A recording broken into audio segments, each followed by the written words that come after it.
Hello, मैं doctor Pradeep Chaurasia, consultant psychiatrist, मनोचिकित्सक, Gangotri hospital, Varanasi से बात कर रहा हूँ। आज वर्ल्ड स्किज़ोफ्रेनिया डे है और वर्ल्ड स्किज़ोफ्रेनिया डे पे हमने डिसाइड किया कि एक पब्लिक अवेयरनेस कैंपेन करते हैं और पब्लिक अवेयरनेस कैंपेन करने के लिए इस डिजिटल एरा में यूट्यूब, फेसबुक और इंस्टा से बेटर कोई और माध्यम नहीं हो सकता और जिस पे कि हर एक व्यक्ति आसानी से हम लोगों से जुड़ सकता है और अपने सवाल जवाब कर सकता है। तो यूट्यूब सेशन में हम लोग हो सकता है कि सवाल का जवाब मैं तुरंत ना दे पाऊँ, अगर मेरे तक टाइम पे मेरे स्टाफ दे देंगे तो मैं दे दूँगा। नहीं अगर दे पाया तो नेक्स्ट टाइम ज़रूर इस पे मैं वीडियो अपलोड करूँगा। तो सबसे पहले हम लोग बात करते हैं कि आखिर में वर्ल्ड सिज़ोफ्रेनिया डे क्यों मनाया जाता है? क्यों सिज़ोफ्रेनिया डे मनाने की ज़रूरत पड़ी? तो सबसे पहले मैं बात करूँ मेंटल हेल्थ के बारे में, तो मानसिक रोगों में सबसे पुरानी, सबसे प्रमुख और सबसे ज़्यादा जानी-पहचानी हुई बीमारी को सिज़ोफ्रेनिया कहा जाता है। सामान्यतः अगर आप ऐसे को रिलेट करें तो सिज़ोफ्रेनिया का जो सबसे सीवियर फॉर्म होता है, वो लोग सड़कों पे गंदे कपड़े पहन के घूमते रहते हैं या बिल्कुल ही अपना नहा भी नहीं पाते हैं, अपना काम-धाम नहीं कर पाते हैं, इधर-उधर घूमते रहते हैं, किसी से कोई मतलब नहीं रखते हैं। ये तो एक बहुत ही व्यावहारिक भाषा में मैंने बता दिया कि ऐसा भी होता है। लेकिन जहाँ तक मैं बात करूँ, अगर और साइंटिफिक डेटा की बात करें तो सिज़ोफ्रेनिया के लगभग पूरे संसार में 22 से 30 मिलियन पेशेंट हैं, जिसमें से जिसमें से जिसमें से जो है कि लगभग 15 मिलियन पेशेंट जो है कि 15 लाख पेशेंट जो है कि इंडियन पॉपुलेशन में है। सिज़ोफ्रेनिया के लक्षणों के बारे में बात करें, लक्षणों से पहले अगर बात करें कि सबसे ज़्यादा कॉमन किसमें होता है, तो ये सबसे ज़्यादा कॉमन मेल में होता है, फीमेल में कॉमन कम होता है और यह एक ऐसी बीमारी है जो लगभग मेल में 18 साल से लेकर के, थोड़ा और अर्ली बात किया जाए तो 16 साल से लेकर के 20 से 25 साल तक ये बीमारी होने का समय होता है। लेकिन फीमेल में 20 साल से लेकर के 30 साल के बीच में ये बीमारी कॉमन रूप से जो है कि होने का मेन समय यही होता है। बहुत सारे हाइपोथेसिस हैं कि आखिर में ये बीमारी क्यों हो गया, कैसे हो गया। तो अगर हम लोग पहले हाइपोथेसिस की बात करें तो इसमें होता है कि जेनेटिक, जैसे कि अगर मदर को है, फादर को है, क्लोज रिलेटिव जैसे कि नाना नानी, मामा को दिक्कत है, अगर अंकल लोगों को दिक्कत है, तो हो सकता है कि ये बीमारी बच्चों में हो। 10 गुना चांस ज़्यादा रहता है, 10% चांस ज़्यादा रहता है कि इन लोगों में बीमारी हो जाए। इसके बाद से अगर बात करें हम लोग जेनेटिक मेकअप की, हम जानते हैं कि कोई भी बच्चा अपने माँ-बाप से 100% आइडेंटिकल नहीं होता है। उसमें 1%, 0.1%, 0.001% डिफरेंस से ज़रूर होते हैं। जेनेटिक मेकअप ज़रूर चेंज होता है। तो जब मेल और फीमेल का जो है कि जेनेटिक मेकअप की मिक्सिंग होती है, तो मिक्सिंग के समय जो भी चेंजेज़ होते हैं, कुछ अच्छे चेंजेज़ होते हैं, कुछ बुरे चेंजेज़ होते हैं। जो बुरे चेंजेज़ होते हैं उसकी वजह से बीमारियाँ होती हैं। तो एक ये भी कारण माना गया है कि जेनेटिक रिकॉम्बिनेशन के समय पे जीन में चेंजेज़ होने की वजह से भी ये बीमारी हो सकती है। इसके अलावा कुछ ऐसे कारण हैं जिस पे हम लोगों का ध्यान और फोकस नहीं जाता है। जैसे कि अगर बच्चा मदर के पेट में पल रहा है, उस समय मदर को अगर कोई बहुत ज़्यादा मेंटल ट्रॉमा हो गया, मदर को जो है कि किसी भी प्रकार का बीमारी, गंभीर बीमारी हो गई, जब बच्चा यूटेरस में है, मदर के प्रेगनेंसी के समय मदर को डायबिटीज़ हो गया, बच्चे को जो है कि मदर को प्रॉपर न्यूट्रिशन नहीं मिला, तो भी जो है कि होने वाले बच्चे में भविष्य में सिज़ोफ्रेनिया बीमारी होने के चांसेस बढ़ जाते हैं।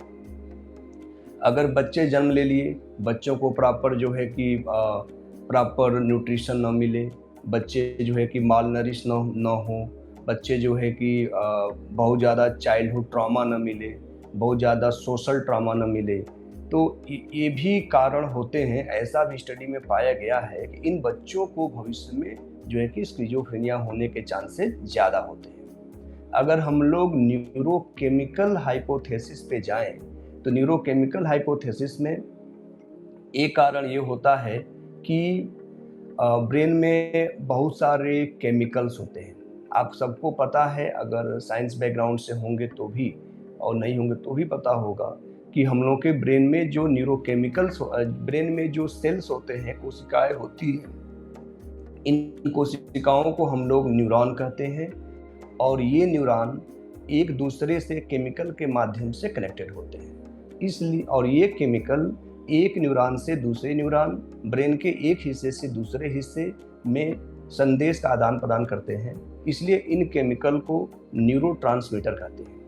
ब्रेन में न्यूरोट्रांसमीटर के इम्बैलेंस होने की वजह से कुछ न्यूरोट्रांसमीटर बढ़ जाते हैं, कुछ न्यूरोट्रांसमीटर कम हो जाते हैं। न्यूरोट्रांसमीटर इम्बैलेंस होने की वजह से भी ये बीमारी होने के चांसेस ज़्यादा रहते हैं। अगर हम लोग न्यूरोट्रांसमीटर में मुख्य रूप से बात करें तो डोपामीन हो जाएगा, ग्लूटामेट हो जाएगा, सेरोटोनिन हो जाएगा, इसके अलावा जो है कि गाबा हो जाएगा, ग्लाइसिन हो जाएगा। ये सभी न्यूरोट्रांसमीटर जो है कि स्किज़ोफ्रेनिया होने के लिए जो है कि रिस्पॉन्सिबल होते हैं। अगर हम लोग हमें लगता है कि आप सब लोग जो है कि ये बीमारी क्यों होती है, इस पे हम लोगों ने बड़ा ही डिटेल बात कर लिया। केमिकल कारण क्या है, अगर बच्चा यूटेरस में है, मदर में पल रहा है, तो अगर मदर को बहुत ज़्यादा स्ट्रेस चीज़ें रहेंगी, मदर को कोई बीमारी हो गई, गंभीर बीमारी हो गई, तो भी ये दिक्कत होता है। तो ऐसे तमाम कारणों पर हम लोगों ने बात कर लिया। अब हम लोग बात करते हैं कि इस बीमारी का लक्षण क्या होता है, जो सबसे प्रमुख है आप लोगों के लिए, और हमें लगता है कि आप सब जानेंगे। तो इसको एक अवेयरनेस के रूप में लोगों तक आप बताएंगे कि भाई इस प्रकार की बीमारी है, तो इसको एक मनोचिकित्सक से मिलना चाहिए। सबसे पहले हम लोग बात करते हैं, इस बीमारी में व्यक्ति को डिल्यूजन हो जाता है। डिल्यूजन का मतलब क्या होता है? व्यक्ति को एक काल्पनिक विश्वास हो जाता है, एक ऐसी बातों पे, ऐसे तथ्य पे, ऐसे ऑब्जेक्ट पे विश्वास हो जाता है जिसका रियलिटी से कोई लेना देना नहीं होता है। जैसे कि पेशेंट आते हैं मेरे पास और कहते हैं कि डॉक्टर साहब, पेशेंट तो अमूमन कम बोलते हैं, घर वाले बोलते हैं, अटेंडेंट बोलते हैं, कभी कभी पेशेंट ही बताता है, बोलते हैं डॉक्टर साहब मुझे या मेरे परिजन को, पेशेंट को ये बोलते हैं कि कुछ लोग इनके पीछे पड़े हैं जो पेशेंट का नुकसान पहुंचाना चाहते हैं। पेशेंट से डिटेल बात करने पे पता चलता है, पेशेंट कहते हैं कि डॉक्टर साहब लगता है कुछ लोग मेरा पीछा कर रहे हैं, वो मेरा जान ले लेंगे। कुछ पेशेंट ऐसा कहते हैं कि डॉक्टर साहब मेरे कमरे में मोबाइल फ़ोन और कैमरा लगा करके मेरी एक्टिविटी पे निगरानी की जा रही है, और ये निगरानी नासा से, यूएसए से जो है कि इस निगरानी को मॉनिटरिंग किया जा रहा है, क्योंकि वो लोग मेरे पीछे पड़े हुए हैं। मतलब आप सुनने में हंसी आ रहा होगा कि ये कैसी बातें हैं, लेकिन पेशेंट ऐसा कहते हैं। कुछ पेशेंट आके कहते हैं कि डॉक्टर साहब मेरे अंदर ऐसी शक्ति है कि मैं जब चाहूँ तब भूकंप ला दूँ, जब चाहूँ तब बरसात करा दूँ, मैं जो चाहूँगा वो कर लूँगा। मतलब ये सब ऐसे तथ्य हैं जिसका रियलिटी से कोई लेना देना नहीं है, फिर भी पेशेंट को इस बात का डिल्यूजन है। पेशेंट एक काल्पनिक विश्वास में पूरी तरीके से रहता है, और इस विश्वास की वजह से पेशेंट का इमोशन, पेशेंट का मूड ठीक नहीं रहता है, और इसके वजह से पेशेंट का बिहेवियर में प्रॉब्लम होती है। हम लोग बात कर रहे हैं, सबसे पहला लक्षण हो गया कि डिल्यूजन। दूसरा लक्षण होता है हेलुसिनेशन। हेलुसिनेशंस में क्या होता है कि पेशेंट को बिना किसी वजह से कानों में आवाज़ें आती हैं, बिना कोई व्यक्ति सामने नहीं है फिर भी पेशेंट को दिखाई देता है। कुछ चीज़ें स्मेल नहीं करती हैं फिर भी व्यक्ति को एबनॉर्मल स्मेल होती है। जैसे कि पेशेंट के शब्दों में बात करें, पेशेंट कहते हैं कि डॉक्टर साहब 2-4 लोग हमेशा मेरे बारे में बात करते हैं जो मुझे अपने कानों से सुनाई देता है। घर में और लोग हैं, उन लोगों को आवाज़ें नहीं सुनाई देती हैं, लेकिन पेशेंट को ये आवाज़ें सुनाई देती हैं। कभी कुछ पेशेंट का, इसको हम लोग ऑडिटरी हेलुसिनेशंस कहते हैं। कुछ पेशेंट आते हैं, कहते हैं कि डॉक्टर साहब हमें काल्पनिक चीज़ें दिखाई, मतलब घर वाले कहते हैं काल्पनिक चीज़ें दिखाई देती हैं, वो तो पेशेंट के लिए रियल होता है। तो पेशेंट कहता है कि मुझे लगता है कि मेरे घर में वो आए थे, रात को आए थे, चोरी करके चले गए, या हमेशा मेरे आंखों के सामने अवेलेबल प्रेजेंट रहते हैं, वो हमेशा मेरी बुराई बात करते हैं, वो हमें मारने की धमकी देते हैं। इस प्रकार के हेलुसिनेशन को हम लोग जो है कि विजुअल हेलुसिनेशन कहते हैं। कभी कभी नॉर्मल प्लेस पे अगर हमारे चेंबर में पेशेंट आते हैं तो कहते हैं कि डॉक्टर साहब हमें तो बहुत गंदा स्मेल महक रहा है, बहुत गंदा स्मेल आ रहा है। तो इस प्रकार के एबनॉर्मल स्मेल को हम लोग ऑल्फैक्टरी हेलुसिनेशन कहते हैं। तो पहला जो है कि डिल्यूजन हो गया, दूसरा हेलुसिनेशन हो गया, तीसरा जो है कि व्यक्ति का जो थॉट होता है, जो विचार होता है, थॉट प्रोसेस बदल जाता है, स्पीच प्रभावित होता है, थिंकिंग बदल जाती है। मतलब पेशेंट से पूछेंगे आपका घर कहाँ है, तो पेशेंट मतलब कि वो अपना घर नहीं बताएगा। पेशेंट बोलेगा कि मैं बनारस में रहता था तो वहाँ से लखनऊ काम करने चला गया, फिर दिल्ली में अभी नौकरी कर रहा हूँ। पेशेंट इधर उधर की बातें कर लेगा, लेकिन अपना मेन जो क्वेश्चन था उसके बारे में जो है कि पेशेंट नहीं बताते हैं कभी कभी, है ना। तो इसको डिसऑर्गेनाइज्ड थिंकिंग हम लोग कहते हैं। तो अगर हम लोग कॉमन लक्षणों की बात करें, जो पेशेंट हमारे ओपीडी में आते हैं तो उनके गार्जियन का अटेंडेंट का ये कहना होता है कि डॉक्टर साहब जब ये 18 साल के, एक हम केस स्टडी के रूप में लेके चल रहे हैं यहाँ से, कि डॉक्टर साहब मेरा बेटा या मेरा भाई जो भी जब ये 16-17 साल का था तो अकेले अकेले रहने लगा, रूम में अकेले रहता था। तो हम लोगों को ये लगा, घर वालों को ये लगा कि ये पढ़ाई में कुछ ज़्यादा इन्वॉल्व हो गया है, बहुत ज़्यादा सीरियस हो गया है, या कुछ लोगों को ये लगता है कि अब थोड़ा सा उम्र बढ़ रहा है तो थोड़ा सा अपने मन का कर रहा है, मनमानी हो गया, इसलिए कमरे में अकेले रहता है। फिर 1-2 सालों बाद हम लोगों ने ये देखा कि स्कूल से शिकायतें आने लगी कि लड़का आपका स्कूल में पढ़ाई नहीं करता है, मन नहीं लगता है इसका, ये लोगों से बातचीत नहीं करता है। इसके बाद जो है कि अगला सीक्वेंस में गार्जियन का दिक्कत आया कि डॉक्टर साहब ये बैठे बैठे अकेले में मुस्कुराता रहता है, बेवजह हंसता रहता है, अपने आप से बातें करता रहता है, बुदबुदाना बोलते हैं इसको। मतलब इस बीमारी के पेशेंट अपने आप से बातें करते रहेंगे, ये इनका बिहेवियर होता है। और कहीं ना कहीं अगर हम लोग पेशेंट का डिटेल मेंटल स्टेटस एग्जामिनेशन करते हैं डायग्नोसिस बनाने के लिए, तो उस मेंटल स्टेटस एग्जामिनेशन में इस बिहेवियर के पीछे वो कारण नज़र आते हैं जो हेलुसिनेशन, डिल्यूजन और डिसऑर्गेनाइज थिंकिंग की मैंने बात किया था। तो एग्जामिनेशन करने के बाद से यही थिंकिंग जो है कि समझ में आती है। तो हम लोग लक्षण के बारे में बात कर लिए। अब इन सारी बिहेवियर होने की वजह से पेशेंट का स्लीप डिस्टर्ब रहता है, पेशेंट अपना सेल्फ केयर नहीं करता है, पेशेंट फोकस नहीं कर पाता है, पेशेंट का अटेंशन नहीं बनता है, पेशेंट का कंसंट्रेशन नहीं बनता है, पेशेंट कभी कभी बेवजह अपने भाई पे, बहन पे, वाइफ पे, हस्बैंड पे, माँ बाप पे, किसी पे शंका करता है। शंका करने का तो उसको ये लगा कि सभी लोग उसके पीछे पड़ गए हैं। और जब पेशेंट को ऐसा अनुभव होगा तो पेशेंट जो है कि बहुत ज़्यादा एग्रेसिव और वायलेंट हो जाता है। तो अमूमन ऐसे पेशेंट हम लोगों के पास तब लाए जाते हैं, डॉक्टर्स के पास तब पहुंचते हैं जब पेशेंट ये कहता है कि डॉक्टर साहब जो है, गार्जियन ये कहते हैं डॉक्टर साहब इसने तो कल सबको मार दिया, ऐसा कर दिया। जब हम बैठ करके पेशेंट का डिटेल क्लिनिकल हिस्ट्री लेते हैं, डिटेल साइकेट्रिक हिस्ट्री लेते हैं, तब पता चलता है ये बीमारी तो पिछले 5-6-7 सालों से लगातार चल रही है, जो घर वाले इसको बीमारी ही नहीं मान रहे हैं। और घर वाले लगातार कहीं पूजा पाठ करना, कहीं मंदिरों में जाना, कहीं मस्जिदों में जाना, गुरुद्वारे जाना, तमाम ओझा सोखा, ये तमाम मतलब ऐसे जगह पे जा रहे हैं जहाँ पे इस बीमारी का इलाज नहीं होता है। तो जब डायग्नोसिस बनता है तो सबसे पहले हम लोग पेशेंट के गार्जियन को साइको एजुकेट करते हैं। साइको एजुकेशन का मतलब ये होता है कि बीमारी के बारे में सभी तथ्यों को पेशेंट के परिजन से बताना कि भाई आपके पेशेंट की ये बीमारी है, बीमारी का इलाज इतने दिनों तक चलेगा, बीमारी में ये दवाइयाँ चलेंगी। ये साइको एजुकेशन होता है, पेशेंट को बीमारी के बारे में उसके गार्जियन को अवेयर करना। साइको एजुकेशन करने के बाद से हम लोग ट्रीटमेंट फार्मुलेट करते हैं, फार्मेकोथेरेपी शुरू करते हैं। फार्मेकोथेरेपी में एंटीसाइकोटिक्स बेसिकली शुरू किया जाता है। तो एक बड़ा ही इम्पोर्टेंट बात आप लोग से बताऊंगा कि अगर हम लोग बात करें साइकोथेरेपी की, बात करें फार्मेकोथेरेपी की, मतलब कि मेडिकल ड्रग की, तो ये दवाइयाँ जो है कि अगर 1990 के पहले और 1990 के बाद हम लोग दो भाग में कैटेगराइज कर सकते हैं।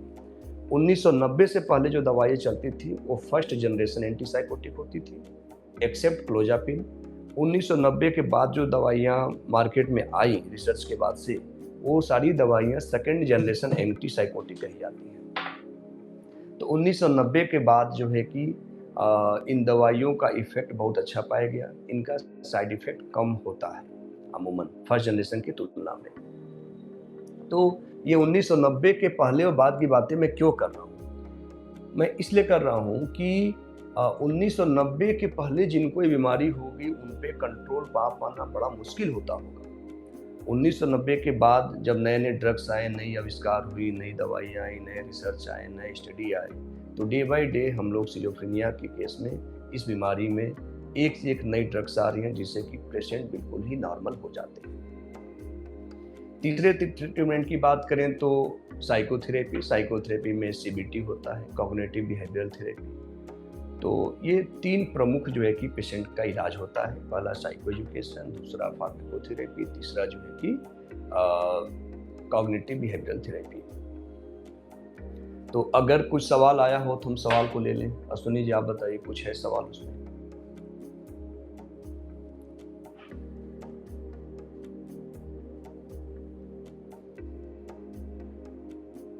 तो अब इसी में हम एक नेक्स्ट सेशन चालू करते हैं। जो मेरे पेशेंट का सबसे कॉमन क्वेश्चन होता है पेशेंट और पेशेंट के परिजन का कि डॉक्टर साहब ये दवाइयाँ नुकसान तो नहीं करेंगी? डॉक्टर साहब इन दवाइयों का कोई साइड इफ़ेक्ट तो नहीं होता है? डॉक्टर साहब क्या ये दवाइयाँ जीवन भर चलेंगी? ये सबसे कॉमन क्वेश्चन होता है। तो बस मैं ये बताना चाहता हूँ, सबसे पहले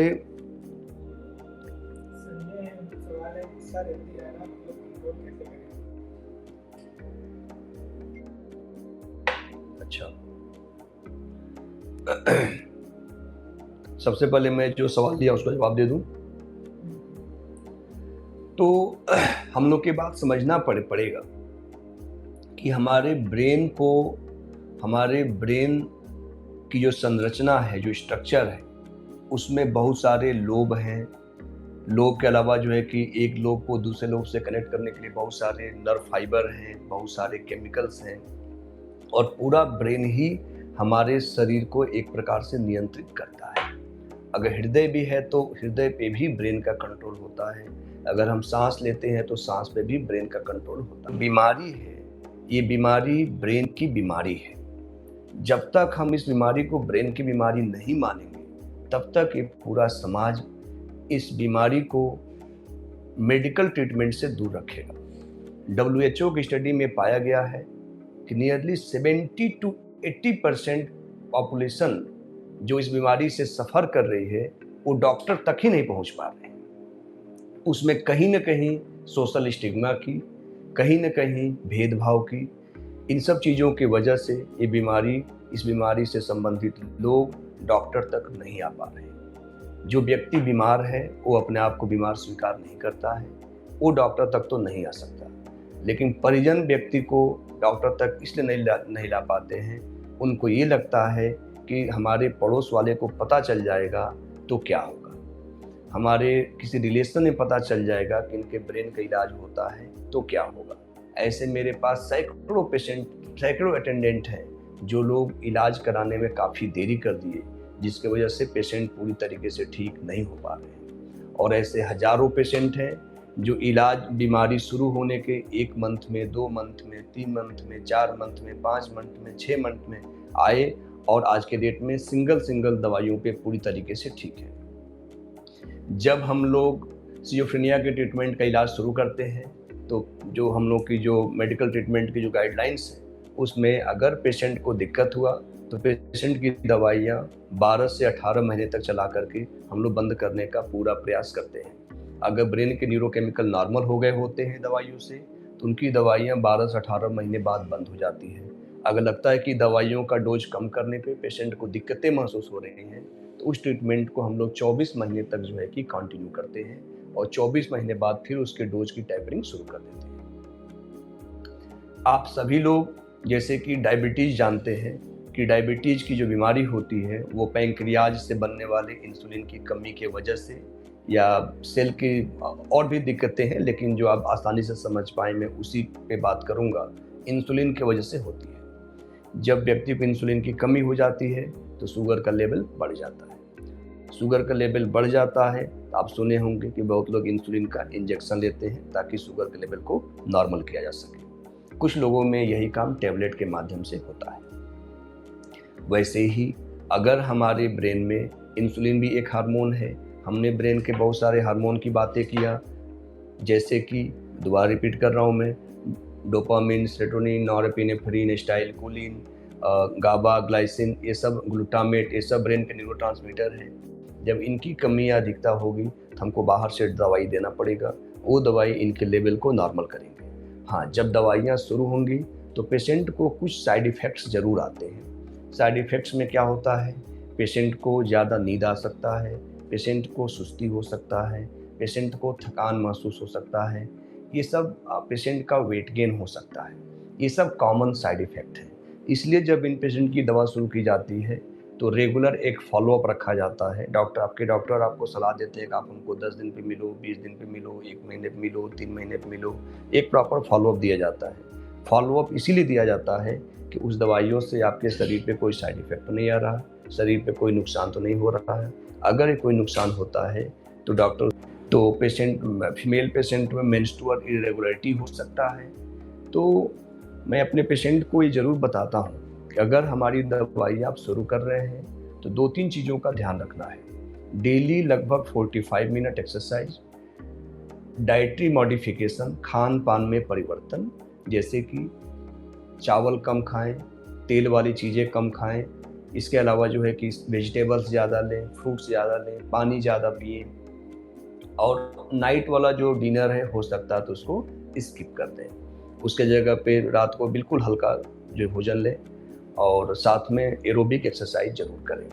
तो हमारी दवाइयों से अगर कोई वेट गेन होना है तो ये सब परहेज करके वेट गेन को हम लोग मिनिमाइज कर सकते हैं, क्योंकि दवाई लेना तो एक प्रकार का नेसेसरी हो गया है। अगर न्यूरोकेमिकल इम्बैलेंस है तो दवाइयों को लेना बहुत ही आवश्यक हो गया है। तो हमें लगता है कि इसमें सारे टॉपिक कवर हो गए कि दवाइयाँ क्यों शुरू करना आवश्यक है, दवाइयों के साइड इफ़ेक्ट क्या हैं, और जो है कि दवाइयाँ कब तक चल सकती हैं। और एक क्वेश्चन ये भी रहता है, कुछ लोग मतलब बड़ा ही पैनिक अवस्था में मेरे चैम्बर में आते हैं, कहते हैं डॉक्टर साहब दवाइयाँ शुरू हो गई, क्या किडनी तो नहीं खराब हो जाएगी, डॉक्टर साहब लीवर तो नहीं खराब हो जाएगा, बड़ा ही पैनिक। तो मैं उनको समझाता हूँ, मैं कहता हूँ कि भाई जो भी दवाइयाँ चलती हैं, इन दवाइयों का प्रॉपर क्लिनिकल ट्रायल्स होते हैं इंटरनेशनल लेवल पर। ऐसा नहीं कि हिंदुस्तान में ट्रायल हुआ है, या मैं वाराणसी से बात कर रहा हूँ तो वाराणसी में ट्रायल हुआ है। ये इंटरनेशनल लेवल पे दवाइयों का ट्रायल दी है और मार्केट में आने के बाद से जो है कि आप लोगों को दी जाती है। दवाइयों के बारे में सारे डिस्क्रिप्शन दवाइयों के पत्ते पे रहते हैं, अगर चाहें तो उसके बारे में पढ़ सकते हैं। लेकिन गूगल पे इन सब चीज़ों के बारे में पढ़ने से बहुत ही कुछ अननेसेसरी इन्फॉर्मेशन भी मिल जाते हैं, जिससे कि लोग दवाइयों को खाने से बचते हैं। तो हमें लगता है कि आज के सेशन को समाप्त करना चाहिए, और इस वीडियो को आप लोग देखें और ज़रूर इसके जो लक्षण हैं इसके इलाज से रूप में लोगों तक पहुंचाएं। अगर कोई भी व्यक्ति आपके परिवार में या परिचित में इलाज नहीं करा पा रहा है तो नज़दीकी साइकियाट्रिस्ट से, मनोचिकित्सक से ही दिखवाएं। इसके इलाज के एक्सपर्ट मनोचिकित्सक होते हैं, उनको ही दिखवाएं, और दवाइयों से होने वाले साइड इफ़ेक्ट, दवाइयों से होने वाली परेशानियों को भी जो है कि अपने डॉक्टर से समय समय पे समझते रहें। धन्यवाद।